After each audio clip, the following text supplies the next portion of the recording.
Zëvendës kryeministre, njëherësh ministre e infrastrukturës dhe energjisë Belinda Balluku deklaroi se synimi kryesor i qeverisë është promovimi i prodhimit dhe përdorimit të burimeve të energjisë së rinovueshme në sektorin e transportit nëpërmjet biokarburanteve me qëllim uljen e dioksidit të karbonit që në Shqipëri prodhohet kryesisht nga transporti. Balluku tha se projekt ligji për prodhimin, transportin, tregtimin dhe përdorimin e biokarburanteve dhe të lëndëve të tjera djegëse të rinovueshme për transport parashikon rritjen e përdorimit të biokarburanteve me 1% çdo vit, duke nisur në 2026 dhe duke arritur në nivelin 7% deri në 2030. Ulja e ndotjes mjedisit, në mënyrë specifike ulja e emetimeve të dioksidit karbonit,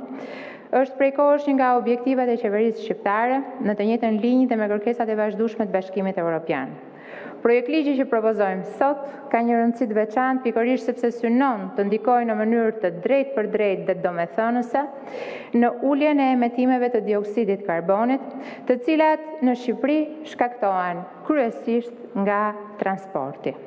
Ky projekt ligj synon promovimin e prodhimit dhe përdorimit të burimeve të energjisë së rinovueshme në sektorin e transportit nëpërmjet përdorimit të biokarburantëve për zëvendësimin e një pjese të 9 produkteve të naftës me lëndë djegëse jo fosile për motorët me djegje të brendshme, të cilat plotësojnë kriteret e qëndrueshmërisë të reduktimin e emetimeve të gazit ser për biokarburantët, që duhet të jenë jo më pak se 1% e sasisë së konsumit përfundimtar të lëndëve djegëse në sektorin e transportit, duke filluar nga viti 2026 dhe me synimin që të rritet 1% çdo vit, duke arritur kështu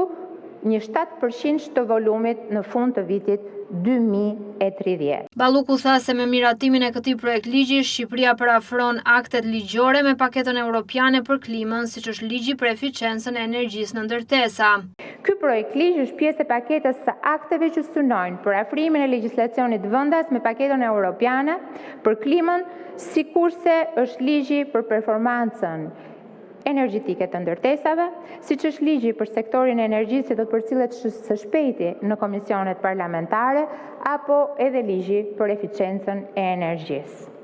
Përdorimi i energjisë së rinovueshme kërkon mbështetje dhe edukim të gjithë përdoruesve. Ndaj, në projekt ligj është përfshirë edhe parashikimi i incentivimit të përdorimit të biokarburantëve nëpërmjet masave fiskale lehtësuese, praktikë jo e ndjekur edhe nga vende të tjera të Bashkimit Evropian, ku shembulli më i mirë për tu ndjekur dhe për tu implementuar është ai i Gjermanisë, që siguron se impakti fundor i përfshirjes së biokarburantëve në lëndët djegëse për transport të mos sjellë rritje të çmimit. Sigurisht, gjatë aplikimit të këtij ligji do të ketë edhe një sër lehtësish fiskale apo edhe përfitime të cilat do të vinë në të ardhurat e shtetit. Balluku shpreh se Shqipëria është angazhuar të plotësojë direktivat e BE-s sa i takon energjisë së rinovueshme.